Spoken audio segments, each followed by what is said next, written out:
کیونکہ طلاق سے بیوی حرام ہو جاتی ہے. اگر طلاق واقع نہیں ہوئی ہے تو حلال ہے, ہو گئی ہے تو کیا ہے, وہی عورت جو سر کے بال سے لے کے پاؤں کے ناخن تک آپ کے لیے حلال تھی, وہ سر کے بال سے پاؤں کے ناخن تک آپ کے لیے حرام ہو گئی. تبھی طلاق کے مسائل بھی اللہ نے بہت وضاحت سے ایکسپلین کر دیے, بتا دیا طلاق مرتان, سری لفظوں سے جب طلاق دو گے تو دو دفعہ تمہارے پاس رائٹ ہے. اس میں خدا کی قسم اللہ نے ایسا کچھ بھی نہیں کہا کہ فوراً دو یا بعد میں دو. آج کل کے اسکالر جھوٹ بولتے ہیں, لفاظی کرتے ہیں باتوں میں. فَإِمْسَاكُمْ بِمَعْرُوفٍ أَوْ تَسْرِيحٌ بِإِحْسَانٍ, اچھے طریقے سے رکھو یا عمدہ طریقے سے چھوڑ دو. فَإِن طَلَّقَهَا, اگر تیسری دے دی, فَلَا تَحِلُّ لَهُ مِن بَعْدُ, بیوی حلال نہیں ہے. اللہ نے یہ نہیں کہا فوراً دی یا بعد میں دی, یہاں تو اللہ نے بتا دیا. دوسری جگہ اللہ نے بتا دیا کہ دینے کا صحیح طریقہ کیا ہے. اکٹھی مت دو, 3 مہینوں میں تقسیم کر کے دو, تو اس سے بتا دیا. اور وہاں سورہ طلاق میں اللہ نے یہ بھی بتا دیا کہ ہم تمہیں تقسیم کر کے دینے کا کیوں کہہ رہے ہیں. لا تدری لعل اللہ یحدث بعد ذلک امرا, ہو سکتا ہے طلاق دینے کے بعد تمہیں شرمندگی ہو, تو اکٹھی نہ نکالا کرو, ڈیوائڈ کر کے دیا کرو, اپنے لیے رجوع کا راستہ رکھو. کتنا واضح ہے کہ 3 کتنی ہوتی ہیں, 3 ہوتی ہیں. کتنی وجہ, یعنی اللہ بتا رہے کہ میں تمہیں منع اس لیے کر رہا ہوں کہ رجوع کا راستہ ختم ہو جائے گا نا, اکٹھی منہ سے نکال دی تو. کتنی وضاحت کے ساتھ. لیکن پھر بھی اختلاف جس نے کرنا ہے وہ تو کر کے چھوڑے گا. اور کمال کی بات یہ کہ یہ قرآن سے ہٹتے بھی ہیں, اور جو ائمہ اربعہ چاروں امام قرآن کو فالو کرتے ہیں نا, ان کو کہتے ہیں ان کو قرآن سمجھ میں نہیں آیا. اور آج کل جو پروپیگنڈا چل رہا ہے نا اسکالرز کا, ہر وہ مسئلہ جو ان کی رائے کے خلاف ہوتا ہے اس کو کہتے ہیں حنفیوں کا بنایا ہوا ہے, حالانکہ وہ سارے صحابہ کا ہوتا ہے. یہ جو خلا ہے نا کہ عورت کورٹ سے یک طرفہ خلا نہیں لے سکتی, ہے حنفیوں کا بنایا ہوا نہیں ہے, یہ قرآن کا بتایا ہوا. صحابہ, تابعین, چاروں امام, حتیٰ کہ شیعہ سنی بھی اس میں داخل, شیعہ بھی اس میں داخل ہیں. لیکن آج آپ کو ایسے اسکالرز مل رہے ہیں جو کہتے ہیں کہ نہیں, عورت کو خلا کا حق ہے, شوہر راضی ہو یا نہ ہو وہ کورٹ سے خلا لے سکتی ہے. قرآن کے بالکل خلاف ہے یہ. اور ابھی وفاقی شرعی عدالت نے بھی عدالت کے اس غلط فیصلے کو صحیح قرار دے دیا ہے. اس سے پتہ چلتا ہے وفاقی شرعی عدالت کے جج بھی کیا ہیں, بالکل کیا چل رہے ہیں, فارغ. اتنا یعنی قرآن کے ساتھ کھیلا جا رہا ہے نا. ہم جو کہتے ہیں نا چاروں اماموں کو, میرا ٹاپک نہیں ہے لیکن بار بار میں اس کو ریپیٹ کرتا ہوں, چاروں اماموں کو فالو کرنا اس لیے نہیں, قرآن سے ہٹانے کے لیے, صحیح قرآن پہ لانے کے لیے, ورنہ اوٹ پٹانگ چلے گا. ایک بات کر کے میں آگے بیان کی طرف آتا ہوں. یہ لوگ جو کہتے ہیں نا, جو ابھی وفاقی شرعی عدالت نے بھی فیصلہ کیا نہیں عورت کو خلا کا رائٹ ہے, وہ کورٹ میں جا کے خلا لے سکتی ہے, یہ اتنا مضحکہ خیز فتویٰ ہے نا فیصلہ وفاقی شرعی عدالت کا, کہ جس نے ذرا بھی قرآن و حدیث کو پڑھا ہے نا وہ اس فیصلے کو ایک لطیفہ سمجھے گا. بہترین لطیفہ ہے 15ویں صدی کا. اور ایک اسکالر نے تو اس کی تائید بھی کر دی ہے, یوٹیوب کے بڑے مشہور اسکالر ہیں, اور کہا یہ حنفیوں کے یہاں نہیں ہوتا خلا, باقی سب کے یہاں ہو جاتا ہے. یہ بھی نہیں پتا کہ بھائی سب کے یہاں نہیں ہوتا یہ خلا. لیکن کوئی پوچھنے والا نہیں ہے یار, پھینکے چلے جاؤ, جھوٹ بولتے چلے جاؤ. اس ملک میں کوئی پوچھنے والا نہیں ہے. لوگ نیچے کمنٹس کر رہے ہوتے ہیں واقعی یار یہ حنفی تو مقلد ہوتے ہیں. کبھی ہمارے پاس بیٹھو, ہمیں آپ کو پتا چلے گا انشاءاللہ اندھا مقلد کون ہے, اور حقیقت میں قرآن و سنت کا علم رکھنے والا اور حقیقت میں قرآن و سنت کو فالو کرنے والا کون ہے. کبھی بیٹھو تو پتا چلے نا. وہی ہے, وہ ابا نے پوچھا تھا نا بچے سے, یہ میں خلا والی بات رہنا چاہے جو وفاقی شرعی عدالت نے کیا نا, میں اس کو بتاتا ہوں کتنا بڑا لطیفہ عدالت نے چھوڑا ہے, وفاقی شرعی عدالت نے. وہ میں بتاؤں گا قرآن سے کیسے کیا پتا چلتا ہے. یہ جو بیان کیا گیا نا, وہ ایک میں کہہ رہا ہوں کبھی ہمارے ساتھ بیٹھو تو پتا چلے. تو وہ میں اکثر سناتا ہوں نا, ابا نے بچے سے پوچھا علامہ اقبال کا پتہ ہے کون ہے, بچے کا پتہ نہیں. قائد اعظم کا پتہ ہے, پتہ نہیں ابا. کبھی اسکول جاؤ تو پتہ چلے نا, کم بہت کبھی اسکول جاؤ تو پتہ چلے. بچے نے کہا وسیم کا پتہ ہے. گھر میں آتے ہیں وسیم صاحب پتہ ہے کون ہے, کہہ رہے نہیں. غفار کا پتہ ہے, نہیں. گھر میں رہو تو پتہ چلے نا, سمجھ رہے, گھر میں رہو تو. ابا اکثر گھر سے شارٹ ہوتے ہیں نا, پان گٹکے میں, دوستوں میں, گٹر کے ٹکروں میں. تو ہمارے پاس بیٹھو تو ہم بتائیں گے انشاءاللہ کہ کون کس علم کس کے پاس ہے اور منجن کون بیچ رہا ہے قرآن و سنت کے نام. میں جیو ٹی وی میں تھا, مجھ سے انٹرویو لے رہے تھے وہ, وہ کہنے لگے کہ یہ 3 طلاق جو ہے امام حنیفہ کہتے ہیں حنفیوں کے یہاں 3 ہوتی ہیں، اہل حدیثوں کے یہاں، میں نے کہا حنفیوں نہیں، قرآن و سنت میں سب کے ہاں 3 ہوتی ہیں، اس لیے حنفیوں کے یہاں بھی کتنی ہوتی ہیں؟ 3 ہی ہوتی ہیں، اس لیے ہوتی ہیں۔ احناف نے قرآن و سنت کو پہلے رکھا ہے، ابو حنیفہ کو بعد میں رکھا ہے۔ ابو حنیفہ قرآن حدیث کی تشریح میں جب اختلاف ہوگا تو اس میں ہم ابو حنیفہ کی رائے کو ترجیح دیتے ہیں۔ جو قرآن حدیث نے وضاحت سے بیان کر دیا اس میں تو کسی کی رائے نہیں ہے، اس میں تو ڈائریکٹ قرآن و سنت ہے۔ جہاں ایکسپلین کرنے میں اختلاف ہوگا پھر تو کسی کی رائے کو لینا ہے نا، تو پھر اپنی رائے کو لینے کے بجائے کسی مجتہد کی رائے کو لیا جائے، نہ کہ آج کل کے اسکالرز کی رائے کو لیا جائے۔ تو یہ بہت جاندار بات ہے یہ۔ تو میں وہ بتا رہا تھا یہ وفاقی شرعی عدالت نے جو لطیفہ چھوڑا ہے کتنا بڑا، اور یہ جنرل مشرف نے زیادتی کی ہے، کیونکہ پاکستان میں آئین کے لحاظ سے نا قرآن و سنت کی بالادستی ہے۔ پاکستان کا لا بڑا خاندانی ہے، بڑا، کسی کنٹری کا ایسا لا نہیں ہے کہ قرآن سب سے پہلی شق حاکم اعلیٰ اللہ ہے، یہاں سے سیکولرزم اور لبرلزم کی ایسی کی تیسی ہو گئی۔ یہ بڑی تبھی تو ہمیں ملک سے محبت ہے یار، جیسا مرضی ہے، لا کیا ہے، آئین بڑا خاندانی ہے۔ یہاں سیکولر ریاست کا تصور ہی ختم کر دیا۔ حاکم اعلیٰ کون ہے؟ اللہ۔ پاکستان میں چلے گی کس کی؟ اللہ کی۔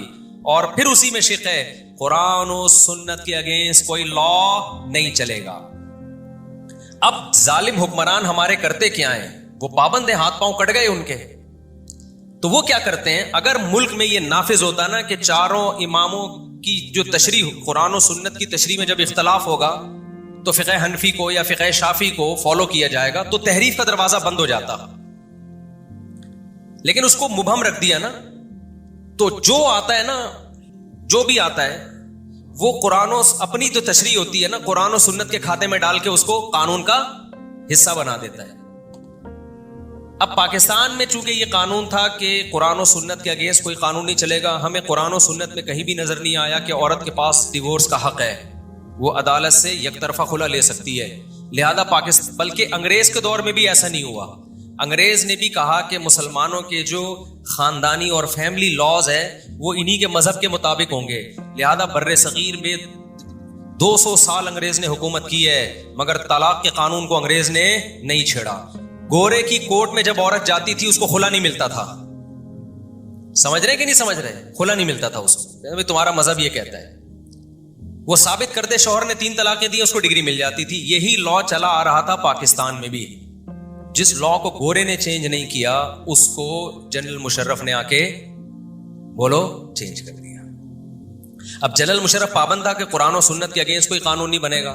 اب قرآن میں جو خلا ہے وہ یہ والا خلا نہیں ہے جو آج کل مارکیٹ میں چل رہا ہے، تو اس نے کیا کیا، اس خلا پہ قرآن و سنت کا لیبل لگوا دیا، کیونکہ جو چمچے بیٹھے ہوئے ہوتے ہیں نا مذہبی اسکالرز میں، جو حکومت کے چمچے ہوتے ہیں جنہوں نے حکومت کی ہر غلط بات کو ٹھیک کرنا ہوتا ہے، وہ ہر ملک میں ہول سیل کے حساب سے ہوتے ہیں۔ یہاں نہیں مل رہے ہوتے تو دوسرے ملک سے کوئی چمچا منگوا لیتے ہیں، فلاں سے فتوا منگوا لیا، تو ایسے اسکالرز آپ کو مل جائیں گے۔ اسکالر تو آپ کو سود کے حلال ہونے والے بھی موجود ہیں دنیا میں، ایسے بہت سے اسکالر ہیں جو کہتے ہیں یہ سود وہ سود ہی نہیں ہے جو حرام تھا، یہ تو دوسرا سود ہے۔ نبی صلی اللہ علیہ وسلم نے فرمایا قرب قیامت میں لوگ شراب کا نام چینج کر کے حلال کر لیں گے۔ صحیح ہے نا؟ کیا مطلب؟ تحریفات کا دروازہ کھلے گا، چیزوں کے نام چینج کرتے رہیں گے، چیز وہی ہوگی۔ تو آپ سمجھو بات کو کہ جو وفاقی شرعی عدالت نے فیصلہ کیا ہے نا کہ عورت بھی خلا لے سکتی ہے، یک طرفہ خلا، یہ اتنا بڑا لطیفہ ہے کہ اس سے تو طلاق کے جتنے احکام تھے نا جو قرآن بیان کر رہے سب کی دھجیاں اڑ گئیں۔ قرآن کیا کہتا ہے؟ وَبُعُولَتُهُنَّ أَحَقُّ بِرَدِّهِنَّ فِي ذَلِكَ إِنْ أَرَادُوا إِصْلَاحًا۔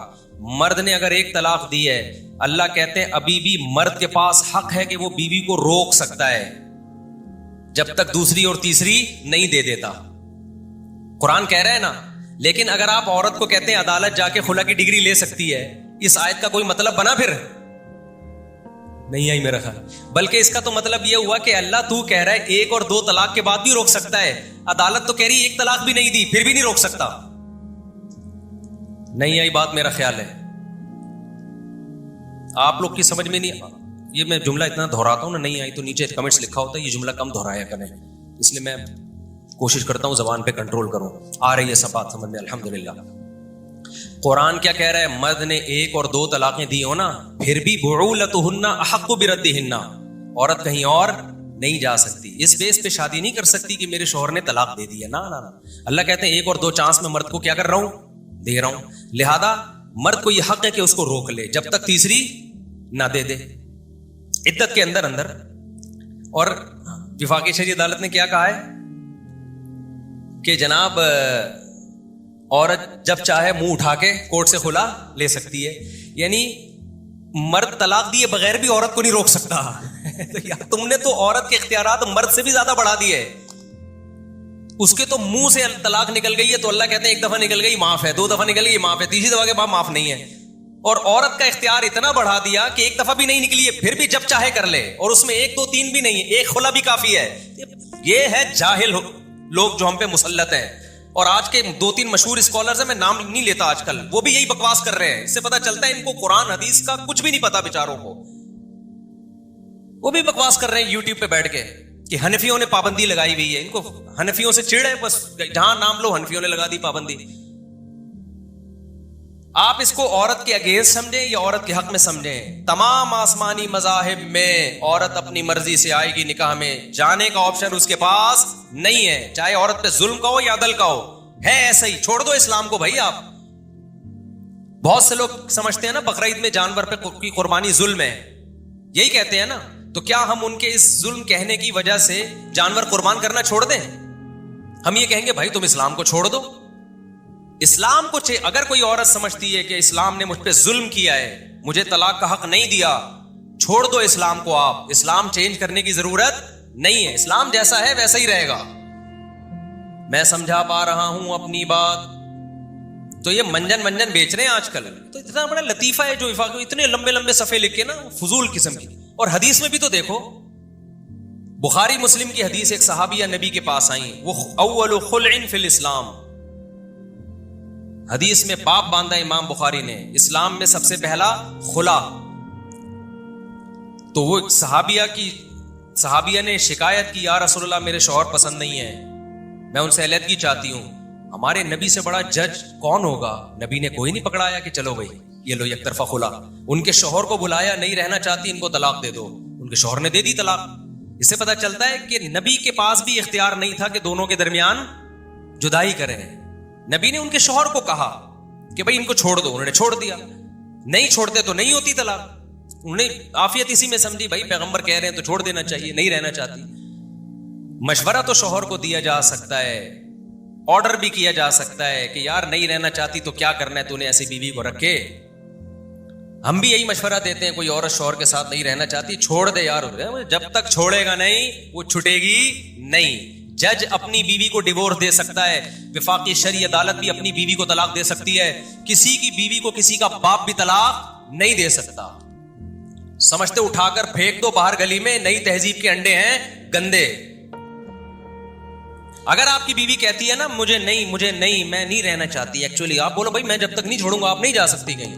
تو کہتی ہے میں اس خلا کو میں نہیں مانتی مفتیوں کے فتوے کو. آپ بولو بھائی تم مرتد ہو جاؤ, تم اسلام کو کیا کرو, چھوڑ دو. تمہیں مسلمانوں کے قبرستان میں ہم دفن نہیں کریں گے, ہم تمہیں غسل کفن, جاؤ ہندوؤں کی طرح آگ میں جلا دو اپنے آپ کو, یہ عیسائیوں کی طرح تابوتوں میں جاؤ.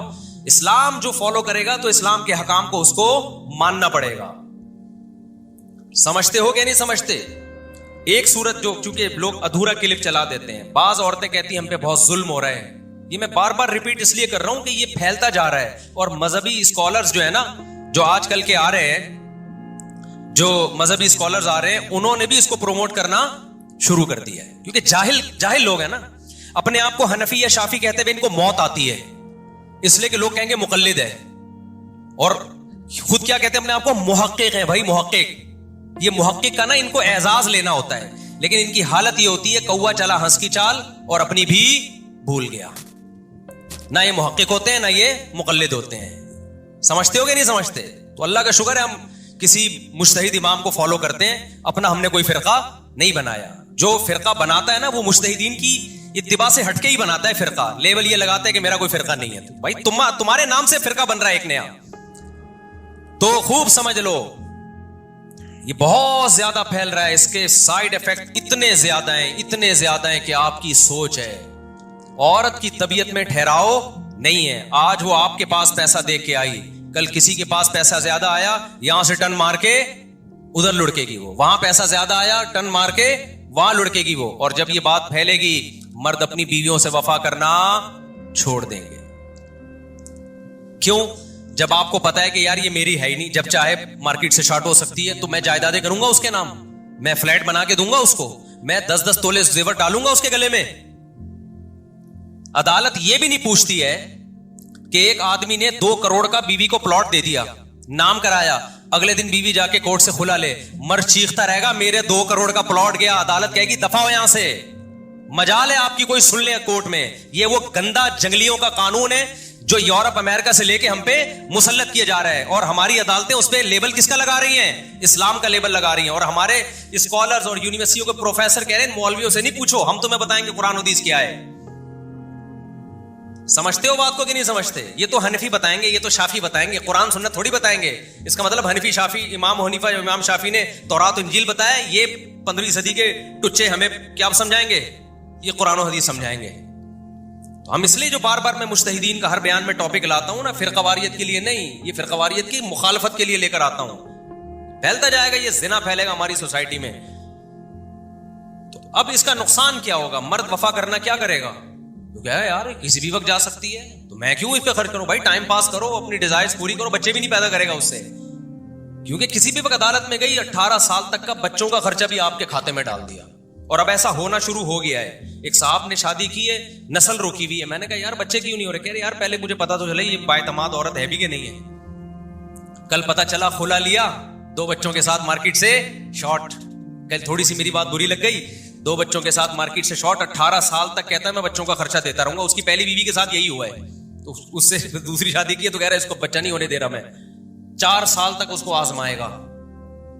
یہ حقیقی کیس بتا رہا ہوں آپ کو جو آنا شروع ہو گئے ہیں. کہہ رہے یار بچہ پیدا کیا, پتا چلا ٹورمنجی نکل گئی, اور 18 سال تک بچہ بھی گیا ہاتھ سے, خرچہ میں ہی دوں گا, اور یہ کسی اور مرد کے ساتھ مزید 2 بچے پیدا کروا رہی ہوگی. یہ بے غیرتی ہمارے کنٹری میں وفاقی شرعی عدالت کی نگرانی میں شروع ہو رہی ہے.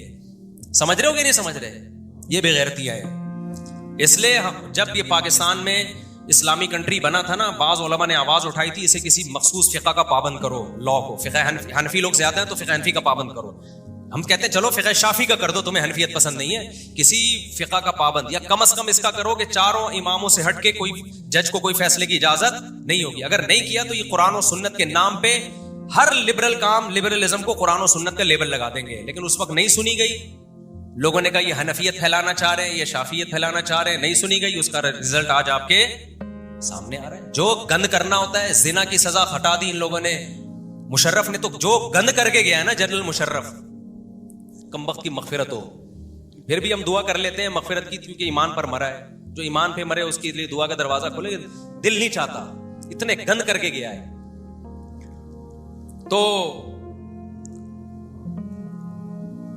تو اب کیا ہے اس کا سائڈ ایفیکٹ سمجھ میں آ گئے؟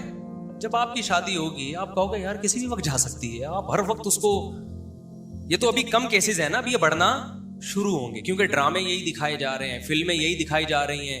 عورت شوہر کے سامنے چیختی ہے, ایک تھپڑ مرد لگاتا ہے تو بیوی جواب میں وہ بھی تھپڑ لگا دیتی ہے, وہ بھی چیختی ہے.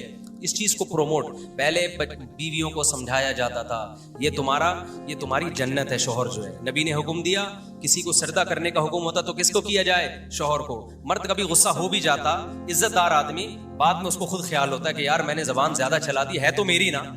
اب مرد کو پتا ہے کوئی پتہ نہیں کس کی ہے بھائی, یہ کسی وقت مارکیٹ سے کیا ہو گئی, وہ سنبھل کے ڈر کے ٹھٹرا ہوا چلے گا, تو وہ اپنا باپ بنا کے رکھے گا اس کو. تو بیوی باپ نہیں ہوتی میرے بھائی, یہ نیچرل نہیں ہے. وہ ماتحت ہوگی تو محبت کرے گا مرد, کیونکہ بائی نیچر مرد پاورفل ہے.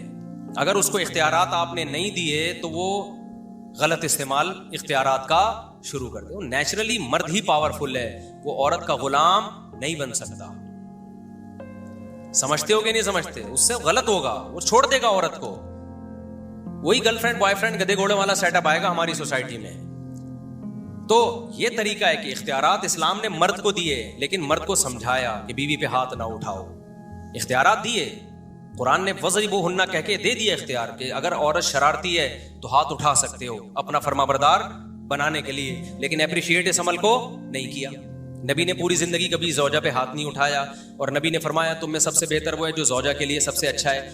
تو اختیارات سلب نہیں کیے, لیکن ویسے موٹیویٹ کیا کہ تمہارے ماتحت تو بنا دیا, ماتحت بنایا. حجۃ الوداع پہ جو نبی نے خطبہ دیا کہ عورتوں سے اچھا سلوک کرو جن کو اللہ نے تمہارے ماتحت بنایا ہے, تو ماتحت کے ساتھ اچھا سلوک, اس کو محبت دو, اس کو رسپیکٹ دو. یہ اسلام کا نیچرل طریقہ ہے. آپ نے اس کو اختیارات دیے کہ ماتحتی سے ہی نکال دیا اس کو. لوگ کہتے ہیں نا حجۃ الوداع کے موقع پہ نبی نے عورت کے کتنے حقوق بیان کیے ہیں نا, لیکن اس میں یہ بھی بتا دیا کہ یہ تمہاری کیا ہے, ماتحت ہیں. آرڈر کس کا چلے گا؟ تمہارا چلے گا. تو ماتحت کے ساتھ اچھا سلوک, محبت دو, عزت دو, رسپیکٹ دو, آرڈر تمہارا ہی چلے گا. اور اس کی کڑوی کسیلی باتوں کو برداشت کرو. یہ سب چیزیں تو بتائیں. آج لبرل طبقے نے اور ہماری عدالتوں نے کیا کیا, ماتحتی سے ہٹا کے باپ بنا دیا. اس سے حقوق نہیں ملیں گے. اس سے کیا ہوگا؟ مرد اور عورت کا رشتہ کیا ہو جائے گا؟ ختم. کیا گا یار انجوائے کرو, کوئی پتہ نہیں. جیسے وہ بندہ میں نے بھی بتایا نا, دوسری شادی کی, اس نے پہلی نے خلا لے لیا تھا, 2 بچے لے کے مارکیٹ سے اسٹارٹ ہو گئی, وہ شادی کر کے بچے ہی پیدا نہیں کر رہا. ابے میں نے کہا اتنی عمر ہو جائے گی, یہ بھی بڈھی ہو جائے گی, بھائی تو کر لے. کہہ رہا ہے یار کیا بھروسہ ہے یار, کیا بھروسہ. یہ بھی پڑھے لکھے خاندانوں میں یہ ہو رہا ہے, غریبوں کے یہاں نہیں ہو رہا اتنا زیادہ. بھی غریبوں کو تو پتہ ہی نہیں کورٹ کیا ہے اور کچہری, ان کے پاس فیسیں ہی نہیں ہوتی وکیلوں کی. لیکن اب کورٹ اس کو اتنا آسان کرے گی کہ بغیر فیس کی عدالت میں عورت جائے اور جج پہلے سے فوٹو کاپی لے کے بیٹھا ہوا ہوگا, یہ ٹھکا ٹھک, یہ ٹھکا ٹھک. تو جج کو بولو تیرا باپ بھی نہیں میری بیوی کو طلاق دے سکتا, تو اپنی بیوی پہ اپنی بدماشی جتا. صحیح ہے نا, ہماری بیویاں تیرے گورنمنٹ کے کنٹرول میں یا تیرے کنٹرول میں نہیں ہے. ہاں ایک آخری بات کہ ظلم ہو رہا ہو تو کیا کرے. یہ بات ہے کہ بعض دفعہ مرد عورت پہ ظلم بھی کر رہا ہوتا ہے, تو وہ علماء نے لکھا ہے پہلے سے, جہاں ظلم ثابت ہو جائے, تھوڑا بہت اونچ نیچ تو ہر گھر میں ہوتی ہے, تو کچھ مخصوص نوعیت کے ظلم ہے جو واقعی ظلم ہے, وہ اگر عورت دلائل سے, گواہوں سے ثابت کر دیتی ہے, گواہوں سے ثابت کرے, وہ بھی صرف دعویٰ برائے دعویٰ نہیں ہے. بعض 100 میں سے ایک کیس ایسا ہوتا ہے جس میں واقعی ظلم بھی ہو رہا ہوتا ہے, لیکن اس میں بھی کورٹ عورت سے گواہ طلب نہیں کرتی. گواہ یا دلیل تو طلب کرے نا, ثابت تو کرو. عورتیں کہتی ہیں کہ ہم کہاں سے ثبوت لائیں.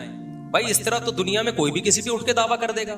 ایک میں کہہ رہا ہوں اس نے میرے 1 لاکھ روپے چوری کیے ہیں, کورٹ میں میں گیا, کورٹ کہہ رہی ہے ثبوت لے کر آؤ. میں کہہ رہا ہوں کورٹ جج صاحب جب یہ چوری کر رہا تھا میں کیمرے تھوڑی لگائے ہوئے تھے میں نے. جج کہے گا مجھے کیا پتا تو سچ بول رہا ہے کہ غلط بول رہا ہے. ایسے تو دنیا کا نظام تبدیل ہو جائے.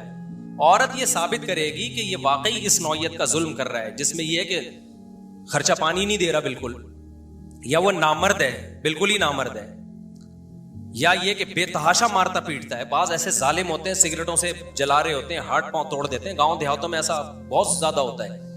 ایسی نوعیت کا ظلم اگر ہے وہ ثابت کرے گی وہ. اور ایسے نوعیت کے ظلم چھپتے بھی نہیں ہیں. محلے پڑوس میں 50 لوگ گواہی دینے والے مل جاتے ہیں, تو اسلام 50 کا نہیں, اسلام کہہ رہا ہے 2 گواہ لے آؤ بھائی, 2 گواہ لے آؤ. عدالت کو یہ توفیق ہی نہیں مل رہی کہ وہ 2 گواہوں کا مطالبہ کرے. 2 گواہ تو لے کر آؤ, وہ ثابت کرے. پھر بھی عدالت بلائے گی, شوہر کو کہے گی کہ آپ کو آخری چانس دیا جا رہا ہے, اس کے بعد یہ ظلم, کیونکہ قرآن حق مرد ہی کو دے رہا ہے چھوڑنے کا, عدالت کو نہیں دے رہا. عدالت شوہر کو رائٹ دے گی, آپ کی یہ کمپلین ہے انسان کا بچہ بن جا, نان نفقہ نہیں دے رہا تو عورت کو یہ حق ہے, عورت کیا یہ گھر جا کے پھر مجھے نہیں دے گا, یہ اکاؤنٹ نمبر ہے, یہ اس میں پیسے ڈالے. مرد پھر عدالت نگرانی کرے گی اس اکاؤنٹ میں پیسے ڈال رہا ہے کہ نہیں ڈال رہا, وہ تو نہیں چھپ سکتا نا. یہ سب کچھ بھی نہیں ہو رہا. یہ اس کے بعد بھی اگر وہ نہیں کر رہا ہے تو عدالت پھر مرد کو کہے گی تو چھوڑ دے اس کو, طلاق دے اس کو. سمجھ میں آ رہی ہے بات؟ پھر بھی خود نہیں دے گی, مرد کو کہے گی کورٹ میں دے بھائی اس کو طلاق. پھر بھی مرد نہیں دیتا, پھر عدالت خلا, فسخ نکاح کہتے ہیں لیکن چلو اس کو خلا کہہ لو آپ جہالت میں, وہ ہے فسخ نکاح. عدالت نکاح کو کیا کر دے گی؟ فسخ کر دے گی. لیکن ایسا کچھ بھی نہیں ہو رہا. ایک جو منہ جائے اور جا کے جو ہے نا سیٹ اپ چل رہا ہے. تو یہ حساب ہے, یہ کسی بھی مذہب میں نہیں ہے بھائی, کسی فرقے میں نہیں ہے, نہ قرآن میں ہی نہیں ہے. تو میں کہاں سے بات لے کے چلا تھا کہ کچھ احکام ایسے ہیں قرآن کے جو اللہ نے بہت وضاحت سے, اچھا خلا کا حکم بھی تو قرآن نے بیان کیا نا, اس میں بھی صاف پتہ چلتا ہے کہ وہ مرد کی مرضی کے بغیر نہیں ہوگا. جہاں اللہ نے طلاق کے حکام بیان کیے وہاں خلا کا بھی بیان کیا. اللہ فرماتے ہیں کہ وَإِنِ امْرَأَةٌ خَافَتْ مِنْ بَعْلِهَا نہیں الطلاق مرتان فإمساك بمعروف أو تسريح بإحسان, ولا جناح علیہما فی وان خفتم الا یقیما حدود اللہ فلا جناح علیہما فیما افتدت بہ.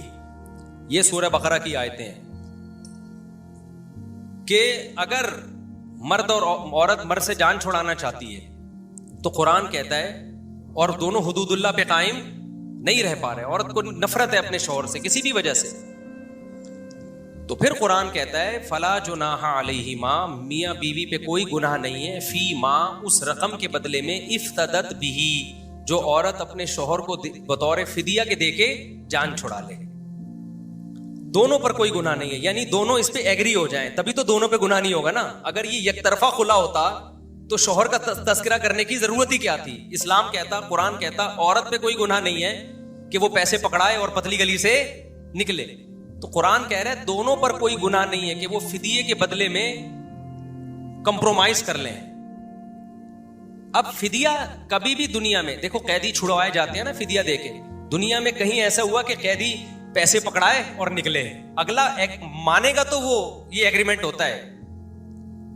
ابھی چل رہا ہے نا فلسطین اور اسرائیل کا جھگڑا، قیدیوں کے بدلے میں تبادلے. کبھی ایسا ہوا کہ انہوں نے 2 قیدی چھوڑ دی اور بولے چلو 4 ہمارے چھوڑ دو؟ وہ کہیں گے آپ نے ہم سے پوچھ کے چھوڑے ہیں؟ یہ فدیے کا لفظ جہاں آئے گا، یہ فدیہ ایگریمنٹ ہے، اس میں ایگریمنٹ کا لفظ صراحتاً ہونا ضروری نہیں ہے. فدیہ خود ہی کہتے ہی دونوں جانب سے ایگریمنٹ، ایک کی جان چھڑوانا اور دوسرے کا پیسہ ہو. اس عمل کو کیا کہا جاتا ہے؟ فدیہ. جیسے قرآن کہتا ہے کہ جب تمہاری موت کا وقت ہوگا نافرمانوں کی، تو یہ ساری دنیا کی دولت بھی فدیے میں دے ڈالے، ان کی جان نہیں چھوٹے گی. اس ایگریمنٹ کو اللہ قبول نہیں کرے گا. تو فدیہ یہ ہمیشہ جانبین سے ہوتا ہے. جب انسانوں کے درمیان فدیے کا معاملہ ہو تو یہ جانبین سے ہوتا ہے. تو قرآن کے لفظ سے پتا چل رہا ہے کہ عورت یہ کہے کہ بھائی پیسے لے لو اور میری جان چھوڑ دو. تو مرد اگر اس پہ راضی ہو جائے تو اللہ کہتے ہیں مرد کے لیے چھوڑنے میں بھی کوئی گناہ نہیں ہے اور پیسے لینے میں بھی، اور عورت کے لیے پیسے بھی آفر کرنے میں بھی کوئی گناہ نہیں ہے اور اس طرح سے خلا مانگنے میں بھی کوئی گناہ نہیں ہے. لیکن ہوگا یہ دونوں کے ایگریمنٹ سے ہی. اور یہ بھی جب ہے جب مرد میں کوئی معقول وجہ ہو. معقول وجہ ہو جس وجہ سے عورت خلا مانگ رہی ہے. معقول وجہ نہیں ہے پھر تو خلا مانگنا ہی حرام ہے. وہ پھر بھی جائے گا، مانگنا حرام ہوگا. پھر سمجھتے ہو کہ نہیں سمجھتے؟ تو اس میں بڑی ڈیٹیل ہے کہ مرد اگر پکا ظالم ہے تو اس کو بغیر فدیہ لیے ہی طلاق دینا واجب ہے، اور اگر عورت ظالم ہے تو پھر وہ جو یعنی مرد کا ظلم واضح نہیں ہے، اختلاف ہے اس میں کہ تو پھر صرف مہر لے سکتا ہے. یہ بڑی ڈیٹیل ہے علماء نے، یہ کوئی نئے مسائل تھوڑی ہیں جو 1400 سال سے کتابوں میں لکھے چلے آ رہے ہیں. خلاصہ ان تمام باتوں کا یہ ہے کہ مرد کہیں اور، یعنی اس یک طرفہ خلا قرآن سے بھی پتہ چلتا ہے کہ نہیں ہوتا، حدیث سے بھی ہو، اور حدیث میں جو اس کی تشریح ہے وہی صحابی کو بلوا کے آپ نے حکم دیا کہ ان کو طلاق دو. تو خیر ہم اب اصل ٹاپک کی طرف آتے ہیں. میں یہ عرض کر رہا تھا کہ اللہ نے طلاق کے احکام بہت کلیئر بیان کر دیے، تبھی صحابہ میں طلاق کے مسئلوں میں اختلاف نہیں تھا. سب صحابہ کے نزدیک 3 کتنی ہوتی تھیں؟ 3. یہ تو 7ویں صدی ہجری میں ابن تیمیہ رحمۃ اللہ علیہ ایک ڈال دیا مسئلہ، پھر اہل حدیثوں کو وہاں سے اٹھا کے لے کے بڑی ڈھٹائی کے ساتھ اس پہ ڈٹ گئے وہ.